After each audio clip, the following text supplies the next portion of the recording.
In Chapter 6, we're going to take a look at discrete and continuous random variables and finding probabilities with them. So first, a random variable is a variable whose values are determined by chance.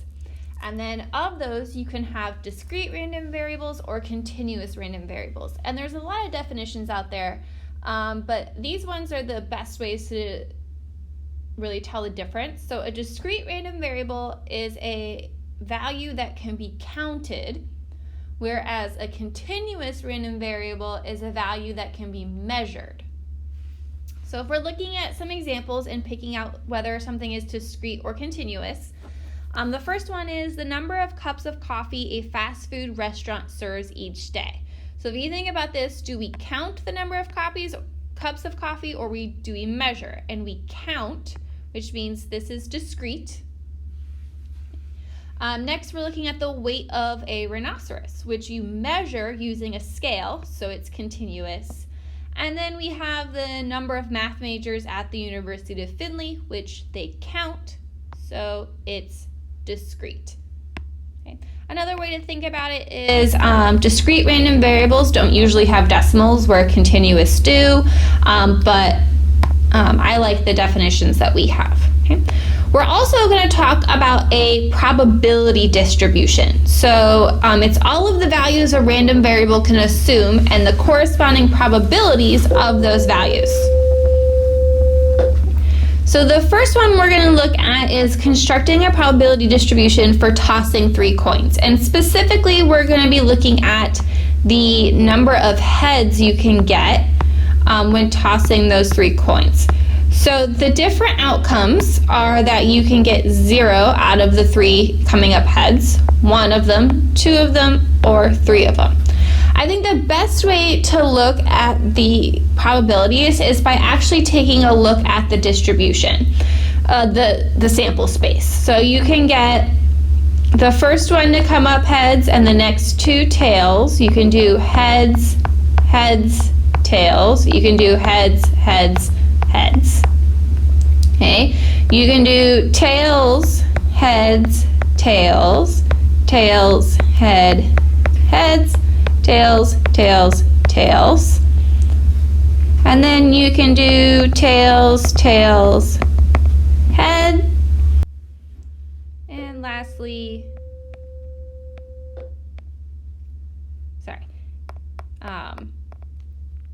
heads, tails, heads. So there are 8 different ways to flip 3 coins. So there are 8 different outcomes. So the first one is the number of outcomes that show up with 0 of them being heads. And that happened 1 time out of the 8 trials. Okay. Next, we want to look at the number of outcomes where 1 of the flips was heads. So we have 1, 2, and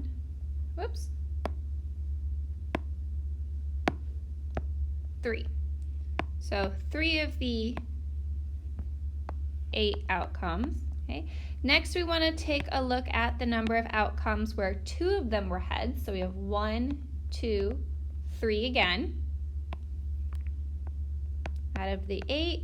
And then lastly, the number of outcomes where all 3 of them were heads, which happened 1 out of the 8 times. So, okay. And another thing with the random distribution, the probability distribution table is that all of your probabilities have to add to 1, because these are all of the possible outcomes, which means they have to equal 1. So next we're going to do the probability distribution for rolling an 8-faced die. So the outcomes are the numbers 1 through 8, because it's got 8 faces. So 1, 2, 3, 4, 5, 6, 7, and 8. Now, each of these has an equal outcome, because we're not going to have a type of die where one outcome is more likely than the other. So each of the probabilities is 1/8.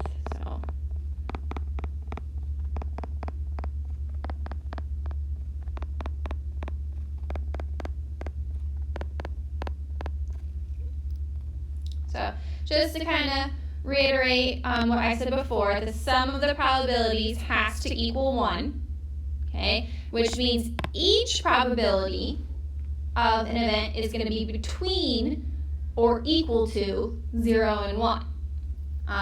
Sometimes your two outcomes may be 0 and 1. You can get some that are 0 and some that aren't. So next we're going to look at whether or not something represents a probability distribution. So we're checking whether or not all of the probabilities sum to 1. So our first example, our probabilities are the row that says P of X. So 4/9, 2/9, 1/9, 1/9, 1/9. So if I add 4, 5, 6, 7, 8, 9, we get 9 out of 9, which is 1. So yes, probability sums to 1. Okay. Our next distribution, the probabilities are 0.2, 0.3, and 0.4, which adds up to 0.9. So this time it's no, the probability does not sum to 1.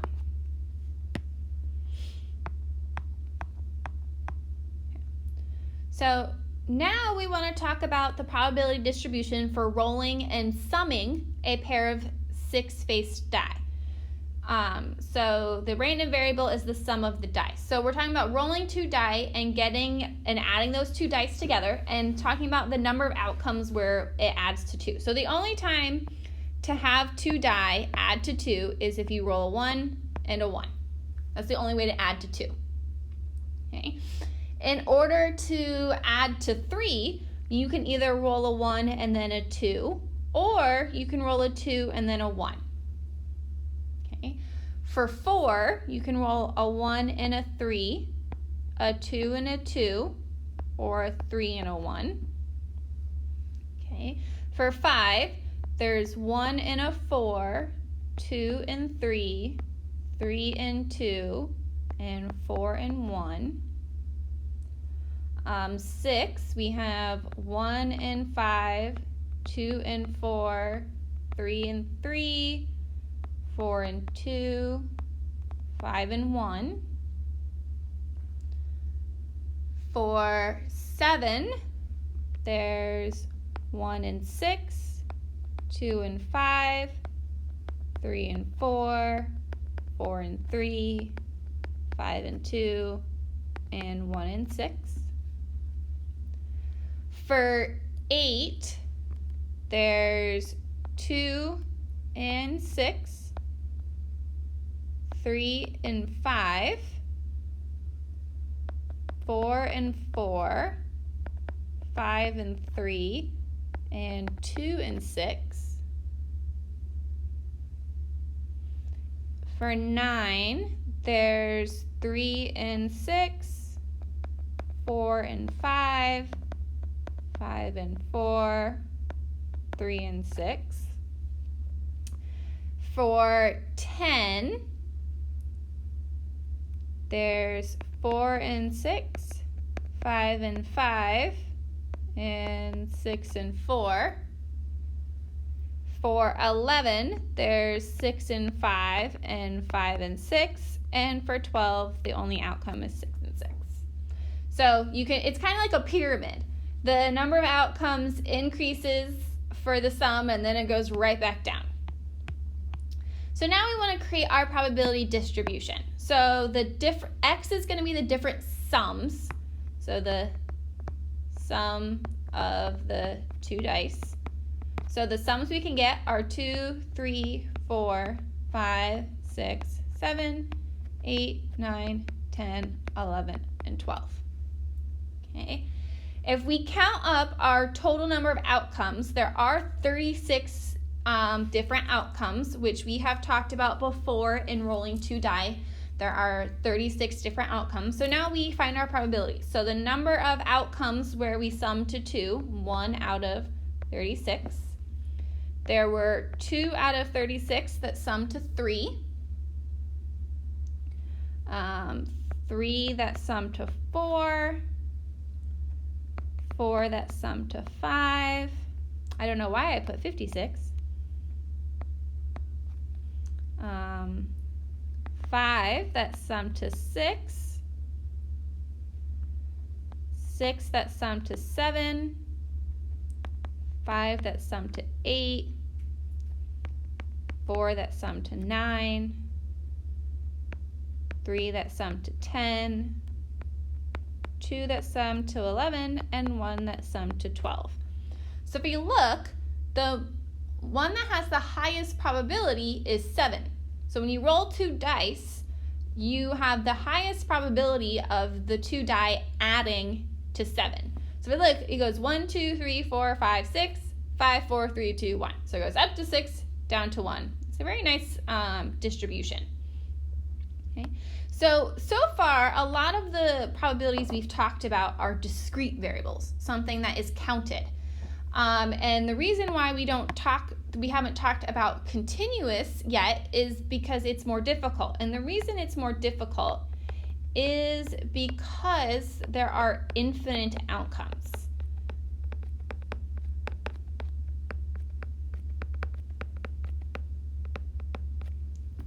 With a lot of the times with discrete variables, there are a specific number of outcomes.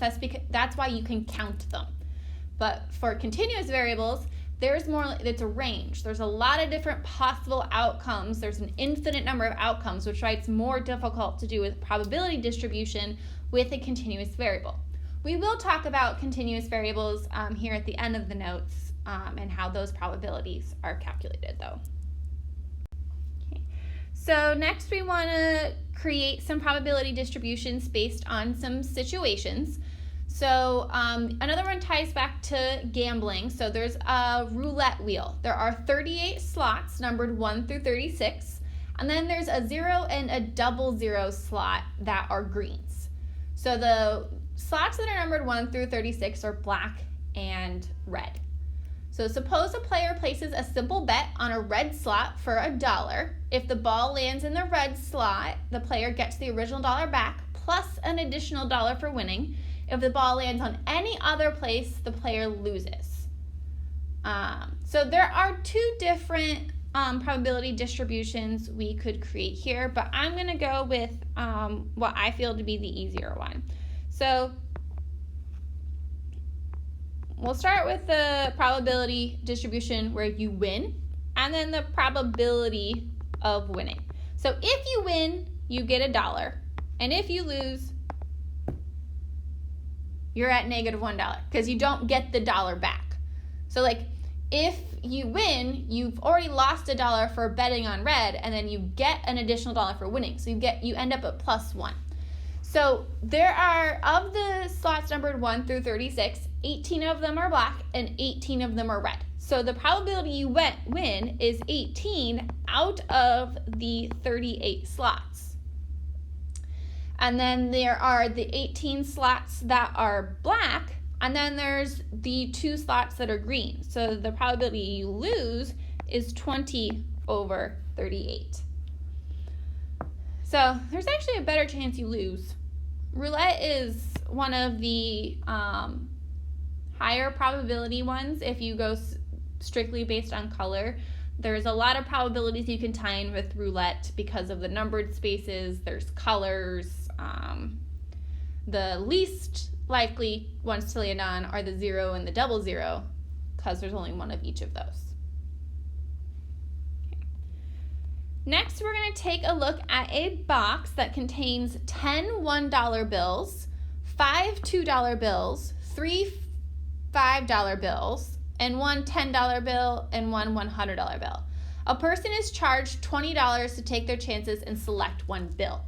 So we have for our distribution, there is the amount of money you get if you win and its probability. So you select one bill at a time. So it costs you $20 to play, and you select one bill and it's $100. So you could win $80. If you select the $10 bill, you've won $10, but you're still at a -10 overall because it costs you $20 to play. If you select the $5 bill, you're at -15. if you select a $2 bill, you're at -18, and if you select a $1 bill, you're at -19. So there's only one way you come out of this ahead, and that's if you pick the $100 bill, which there's only one of them, and there's a total of 10, 15, 18, 19, 20 bills. So you have a 1 in 20 chance of selecting the 100. There's also one $10 bill, so there's a 1 in 20 chance you select the $10 bill. There are 3 $5 bills, so that's 3 out of 20. There's 5 $2 bills, and there's 10 $1 bills. So you have the 50% chance of selecting a dollar bill, which means you're still out $19. So it costs you $20 to play a game where you still basically lose. So not a great game to play, since there's only one way you come out ahead. Okay. So we can also talk about mean and standard deviation of discrete probability distributions. So in order to find the mean, you multiply each possible outcome by its corresponding probability and then find the sum. So in our previous example, that would mean doing 80 times 1/20th plus -10 times 1/20th plus -15 times 3/20th, so on and so forth. For standard, so to compute the variance, you do the sum of the squaring the outcome times its probability minus the mean squared. So you square the outcome, multiply it by its probability, add them all together, then subtract the mean squared.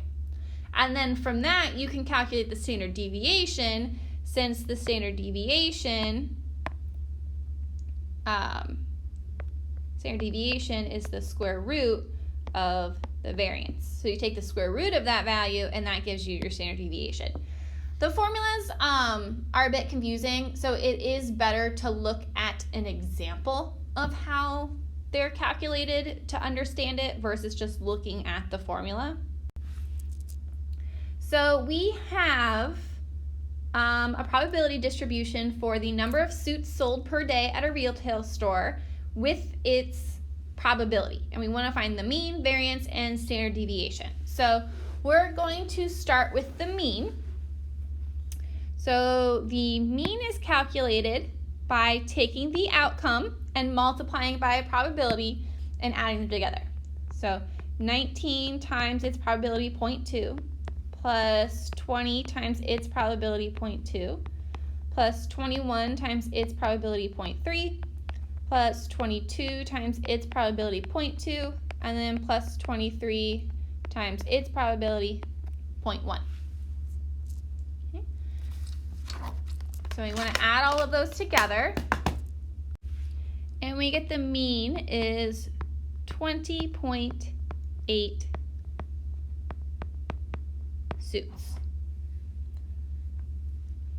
Next, we want to calculate our variance. So our variance is very similar. We're going to square the outcome times its probability, and then we're going to subtract the mean squared. So we're going to do 19 squared times 0.2 plus 20 squared times 0.2 plus 21 squared times 0.3 plus 22 squared times 0.2 plus 23 squared times 0.1 minus the mean 20.8 squared. And we're going to get a variance of 1.56 suits squared. And then our standard deviation is just the square root of our variance. So the square root of 1.56. And we're going to get a standard deviation of 1.25 suits. The only reason to calculate the variance here is in order to calculate the standard deviation. So there is a mean of 20.8 suits with a standard deviation of 1.25 suits.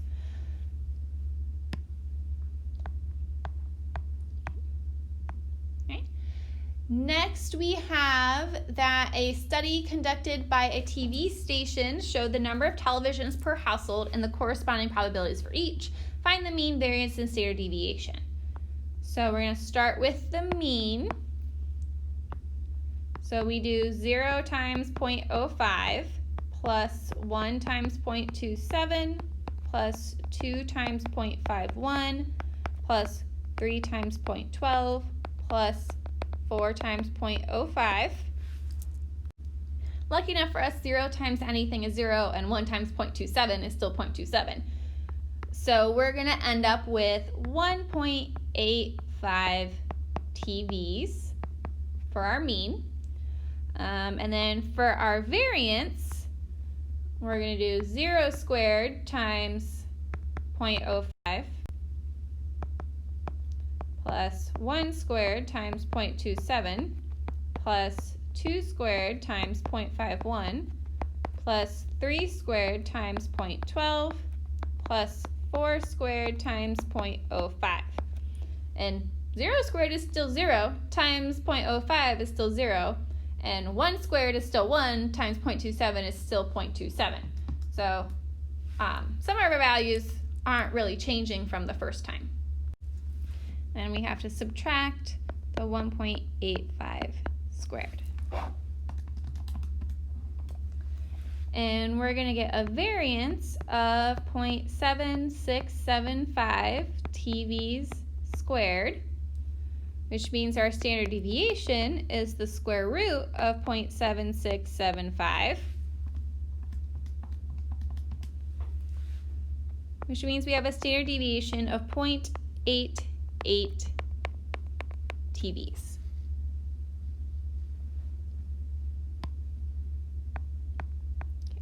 So we can also find some probabilities using our probability distribution. So what is the probability that a randomly selected household has more than one TV? So very similar to how we interpreted a table, these are mutually exclusive events. I can't have 0 TVs and 1 TV. So I can just add the number that are greater than 1. So the probability of 2 TVs, which is 0.51, plus the probability you have 3, which is 0.12, plus the probability you have 4, which is 0.05. And we add our probabilities together, and we get 0.68. 68% chance you have more than one TV. Your other option was to do 1 minus the probability you have none and 1. Okay. That also would have given you 0.68. It's also a method. And then what is the probability that 2 consecutive households have 4 TVs? So we're going to assume our population is large enough that we can just do 0.05 squared. So 0.05 times 0.05, which is 0.0025. So less than 1% chance that 2 consecutive households have 4 TVs. There's also something called an expected value. So it's just another way to say mean. So basically saying, like, what would you expect to happen if you played this game? It's another fancy way of saying what's the mean outcome. So a box contains 10 $1 bills, 5 $2 bills, 3 $5 bills, 1 $10 bill, and 1 $100 bill. A person is charged $20 to take their chances and select one bill. Find the expectation. So we're going back to that example we did before.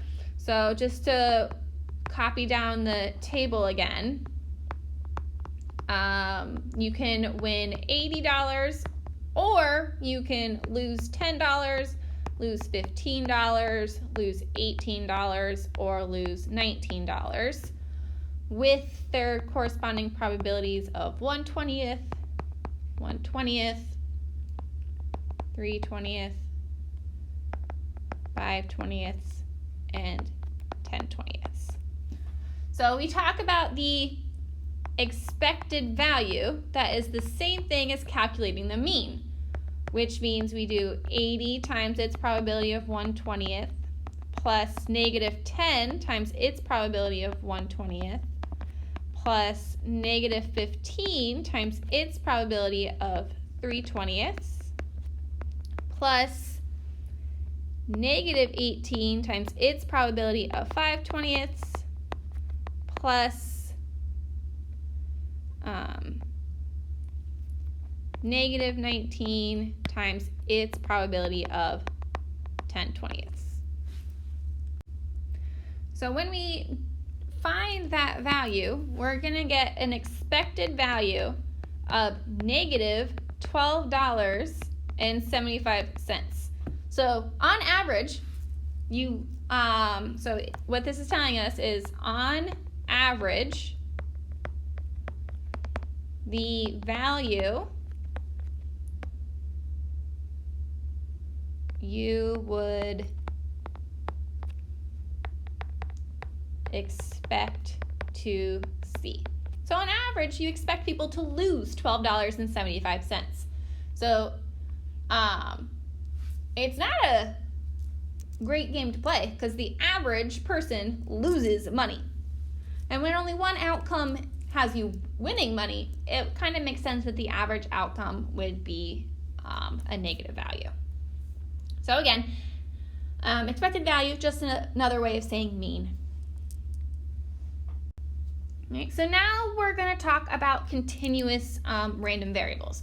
So far we've only discussed discrete. So continuous variables are never ending. So we generally assign probabilities to regions, so between two values. And the only way we've talked about this so far is using the z-score table and the normal curve from chapter 2. So if a variable is not normally distributed in a continuous random variable, we're stuck. So we're going to have normally distributed continuous random variables. So for example, we're given that the event X is the amount of miles ran by an American per month, which has a mean of 22 miles with a standard deviation of 5.2 miles and is normally distributed. What is the probability that a randomly selected individual will run at least 25 miles per month? So the key phrasing here is normally distributed, which means we can use our chapter 2 information. So just to kind of review, chapter 2 was our normal curve. If we draw our curve, we have our mean of 22, and we want to find the person who runs at least 25 miles per month. So here's 25. So typically, we want to find at least 25, which is greater. But remember, normal curves give us area below. So we want to find, one way we can do this is with our z-score. So z, just a reminder, is our x value minus the mean over the standard deviation. So we're finding 25 minus 22 over 5.2, which is going to give us 0.58. So you can use your z-score table, or you can also go into normal CDF, and your lower bound would be the -1 E99. Your upper bound would be our z-score 0.58 with our mean of 0 and our standard deviation of 1, and we get 0.7190.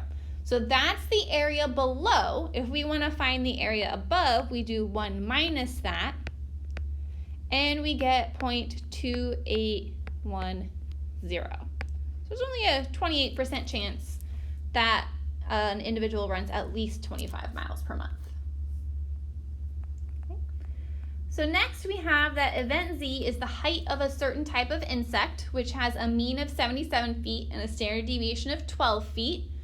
And is normally distributed. What is the probability that a randomly selected insect will be between 70 and 80 feet? So again, if we draw our curve with our mean of 77, 80 is above it, 70 is below, we want to be between these two values, which means we need two z-scores. So our first z-score is going to be 80 minus 77 over our standard deviation of 12, which is going to be 0.25. Our second z-score is 70 minus 77 over 12, which is negative 0.58. So we have to find both of those z-scores, which you can do in the calculator. So if I do 0.25 as my first one, I get an area of 0.5987. And if I use my second z-score, negative 0.58, we get an area of 0.2810, which we now need to subtract to find the area in between. So 0.5987 minus 0.2810. And we get 0.3177. I could have easily done both of these examples using normal CDF and using the values we were given with their mean and standard deviation, but I find it's just a little bit easier to use the normal distribution in calculating the areas. Okay, so let me know if you have any questions over anything from section 1.